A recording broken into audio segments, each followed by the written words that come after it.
The Unlikely Pilgrimage of Harold Fry at the Theatre Royal Haymarket is one of the West End's newest musicals, but is it any good? Could it be the next Benjamin Button, and is it worth your money? Well, I'll answer the first two questions in this review, and then the last one you can decide for yourself at the end of the video. In this review, I'm going to cover music and choreo, story, set, and some extra bits as well. Firstly, a quick synopsis on the show in case you are unfamiliar with the story. The show is based on the book of the same name by Rachel Joyce. Rachel Joyce is also the person that adapted it for the stage, and then Passenger wrote the lyrics and the music. Unsurprisingly, it does have quite a folky feel to it. The story is about a man called Harold Fry, unsurprisingly, who receives a letter from an old friend that he hasn't seen in a while, and without giving away what this letter says, it prompts him to go on an unplanned pilgrimage to the other end of the country. So the show is all about the people that he meets along the way, his motivations for going on this pilgrimage, his own mental journey during this pilgrimage, and also what happens when this pilgrimage is over, and how it affects his different relationships in his life. So, the music and the choreo. I was obsessed with Let Her Go when I was 12 years old, albeit I haven't listened to many of Passenger's other songs. I had a phase, I think every girl did back then, and I know that he's a great songwriter, I know that he has this lovely indie folky vibe, and so I was quite looking forward to see how Passenger wrote a musical score. But I do have to say, a lot of the songs, they weren't bad, but they weren't particularly memorable. There are only really 2 songs in the show where I really thought, I really love this. The rest of them, it was, you know, they were nice, but I wouldn't minded if they weren't there either. So those 2 songs are the very last song at the end of Act 1, called The Pilgrim's Trail, and the very first song of Act 2, called My Hero Harold Fry. The fact that I had to wait almost a whole act for a song that I could properly enjoy, not ideal. But as I say, the other songs were not bad, they just weren't particularly memorable, and they just didn't grab me, they didn't get me in the feels. I really thought a show like this would really kind of get me and pull me in and get me attached and invested really quickly, especially given the style of music. I have to say, the visuals during The Pilgrim's Trail were really cool. I did really enjoy that. I think I finally started getting into the show at that point, and then of course the interval started, which was a little bit of a shame. I did really enjoy some of the choreography. Again, it was very much a folky vibe, different to what you see in a lot of musicals, and if you know me, you know that I love to see things that are a little bit different, a little bit untraditional. It wasn't wildly different or wildly untraditional, but it wasn't your typical musical choreo. I did enjoy that. The balladeer, played by Noah Mullins, had an absolutely gorgeous voice, and I did really enjoy listening to him. Even if I wasn't enjoying the song so much, his voice was definitely worth listening to. However, I did feel that throughout pretty much the whole show, the balladeer's purpose was quite unclear. His role as a character was quite uncertain. Whilst he very much seemed to add something to the show from a musical perspective, I don't know how much was added from a story perspective. This is not a criticism on the actor. This is more looking at a kind of directing point of view, or maybe I've missed something. Another lovely but slightly confusing thing was that there were a couple of musicians on stage, but again, their role was very unclear. They weren't part of the band, but they weren't quite part of the ensemble either. At times they were kind of at the back or around the edges of the stage, and when they got involved and played their instruments, they were moving around the stage and it was lovely, but when they weren't playing their instruments and they were on stage, it was almost as if the directors hadn't quite known what to do with them. And I really think it's a missed opportunity, because I think this show would have been gorgeous as an actor muso show. Not necessarily the principal roles like Harold Fry or his wife, but more the ensemble roles of the people that Harold meets along the way of his pilgrimage. I think it would have been such a great addition to have had all of those ensemble characters as actor musicians,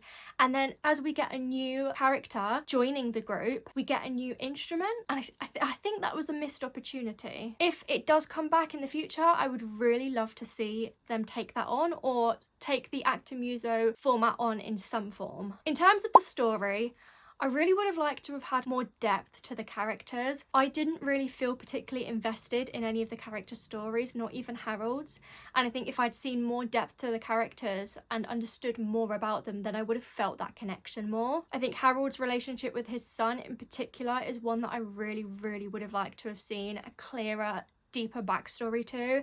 As it happens, we just see a few key moments and it gives us enough context to understand what's going on, but not enough context to really feel gripped and emotionally attached to it. It was also very difficult to work out what Harold's relationship with his son was really like, because as I say, they touched on a few key moments, but there were some sort of conflicting things happening in those key moments, and because there wasn't enough of a backstory of their relationship, it was quite hard to put the pieces together and really understand the actual nature of their relationship, which is a really important thing for us to understand given what happens to the son. I think another missed opportunity is that the characters that join Harold on his pilgrimage along the way don't have a lot of depth to them. Now, you might think you don't have enough time to kind of go into the depth of them because there's so many of them and they join along the way, but even the first couple of characters, they just sort of join. There's a brief, you know, who they are, and then they meet the next person. I think there is so much gold dust to be dug up, if you like, if we'd have seen those relationships really blossom. Maybe not necessarily every single character on that pilgrimage, because there are a lot, but at least the first 2 or 3, if we've really seen that relationship develop and blossom and sort of unfurl into what it became at the end, because these people become so invested in Harold, but all we really see is that people love what he's doing. We don't really get to see the depth of it, and all of those characters had their own reason for joining the pilgrimage, and I really would have loved to have understood more about those reasons. As I say, I think if we'd had more depth to the characters, the ensemble characters, the principal characters, then I think I would have felt a lot more connected with the show, a lot more emotionally invested, and would have ended up really caring about what happened at the end of the pilgrimage. Whereas as it happens, for me, it was the pilgrimage ended, what happened, and that was the end of the show. It was neither really here nor there for me, sadly. As a result, for me, the end of his pilgrimage did end up feeling a bit anticlimactic. Whether or not it was anticlimactic is another matter. As I say, it could very well be just that I never had that emotional connection in the first place due to the lack of depth in the story. Or it could be that it was anticlimactic, and if you've seen the show, I'd love to hear your thoughts in the comments on which you feel. Or did you feel the ending wasn't anticlimactic, and did you really connect with the characters? Again, if you thought that, let me know in the comments. The set was very simple, nothing wrong with it, but nothing special either. There were some props that I did really enjoy seeing the use of, more unconventional props, more used in the choreography rather than the actual acting, but I did quite enjoy seeing that and the visuals that it created. But the set, nothing special, nothing wrong with it. To summarise, in my opinion, this is a nice show, but it's not one I'd recommend rushing to see. If you particularly love Passenger or you particularly love the story, then absolutely, if you can get a reasonably priced ticket and you want to go and see it, go and see it. But if you're not sure, then maybe give this one a miss. I do think fans of Benjamin Button the musical will enjoy this show. However, it's not up to the same standard as Benjamin Button, so if you go in expecting the next Benjamin Button, it's not that, sadly. But there is a good chance that you will still enjoy it, particularly if the thing that you loved about Benjamin Button was its folky music and feel-good story. You probably won't get as emotionally invested in this story as I personally did in Benjamin Button, and therefore as you did in Benjamin Button if you saw it. This show did have a really successful run at the Chichester Festival Theatre back in 2025, so I'm kind of surprised